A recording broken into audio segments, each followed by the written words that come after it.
Dr. Seuss to your child every single night? I know that I got there, and that's how I met Craig Vroom. He is the children's author of the alternate Dr. Seuss. Great stories about adventures that a little boy has. You can find out more at andrewandpheeloadventures.com. Welcome to the show, Craig. Well, thanks, Michelle. It's so great to have you. Now, you've written 2 books. Hold them up because I don't have my copies with me. Okay, here's the first one. And this is our baseball book. And this is where Andrew and Feelo the dragon go to a baseball game to enjoy it. And they get caught up in the game, and when there's an injury on the field, they get asked to come down and strike out the feared Rocco the Great. All right. We'll come back to that. Now show me the book that's just coming out, all about pirates. Yeah, this is the Riddle of Shipwreck Sound. And that's a story about a boy who decides to do a quest for treasure. And he hires Feelo the dragon to be his first mate.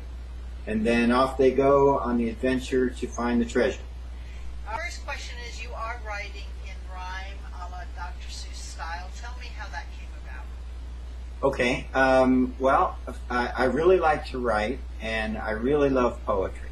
And so I really like the challenge. It's like a puzzle, you know, where you can take a thought or an idea for a story and then convert that into a poem. So it's not only a story, but we've got something that rhymes, we've got meter, we've got alliteration, which is really fun for the kids. And so, you know, when I finish one of those, I really feel good about it, and I love to present that to the kids because we have a lot of fun with it. And there's a message, too, because, of course, Andrew's always going on these adventures. There's a series of books here. Obviously, you've got the first 2 out. And he goes on a series of adventures. So there's always sort of a moral to the end of the story, right? Well, there is a moral. The third one that we're going to do, which we haven't talked about yet, the moral really is taking care of tall trees. It's more of an ecological kind of book. The pirate adventure is really just trying to find the treasure, but one of the things I try and do is avoid any kind of violence in my books. So when they have the confrontation with Captain Plunder, who is this, you know, nasty pirate, you think there's going to be a battle, but actually it's a battle of wits. So they have riddles in there where the kids have to, you know, figure out the riddle as they read. So absolutely, and I guess that's what I mean about a moral is there's another way to handle the conflict. And I got to tell you that my daughter, who my listeners and viewers know is almost 7 now, gave it 2 thumbs up. I think it was 12 out of 10. She kept putting up more fingers and 2 thumbs up. She just loved the book, and she loved the riddles. She loved answering the questions in there. Excellent. Yeah, well, that's the best review of all. The best review when kids say it's a great book, or they want the parent to read it over and over and over again. And that's exactly what happened with you know, Dr. Seuss, is that the kids like it so much. They like the wordplay and the sounds of the words and all the things that Dr. Seuss was a genius at. You know, and that's what made it so that they wanted to hear more. And when you get a little tired of reading the same story overnight, you know, or every night, then you have to start making up your own, which is exactly what I did. Good. One of the things I really love about your books, and I'm sure our viewers noticed, is the fantastic illustrations. Talk to me and show me a couple more of the illustrations in your book. Okay. I want to talk about my illustrator for a second. Her name is Lynn Trosham. She is a wonderful, wonderful artist. Her background was that she used to work for Hanna-Barbera Studios in California, and she's in Colorado now, so I'm very fortunate to have her.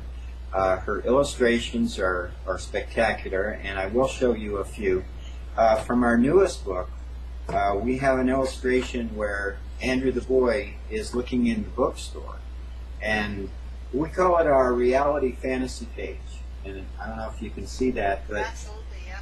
okay. And, Peeking behind. yeah, he's looking at the books, which we like to encourage the kids to like books, and in it is, of course, a pirate book, and he sees the treasure map in the pirate book, and he starts thinking about treasure. There's an illustration of Feelo in his cave when he receives the very secret phone call from Andrew to ask him to go on the quest for treasure. So, and of course, he's ready to go. He's studied how to maps, and he knows all about navigation from working with the Venetians back in 1592, because as you know, dragons are very old.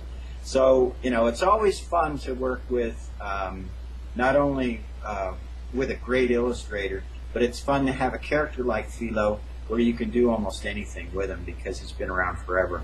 I know that you're available to go out into the elementary schools and actually give presentations to the children. What is it that a school could expect when you go out? Well, of course, it depends on the grade, but if it's an elementary school, I have a great big book that I take along for The Secret of the Sign, which is the baseball story. And I have the kids help me turn the pages, and we just have a wonderful time with that. I also get into sometimes a little wordplay with them, and sometimes we'll even build a poem together. So that's kind of a fun thing to do with the elementary kids.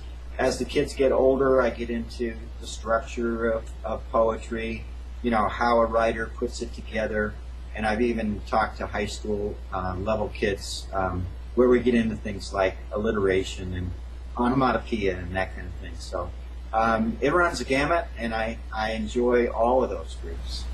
I've loved the first two. I can't wait for the third one to come out. In the meantime, everybody can go get the first two books, give them as presents, give them out at the holidays, get them for your own kids, your grandkids. Thanks so much for being a guest today. Oh, it's my pleasure, Michelle. Thanks for having me.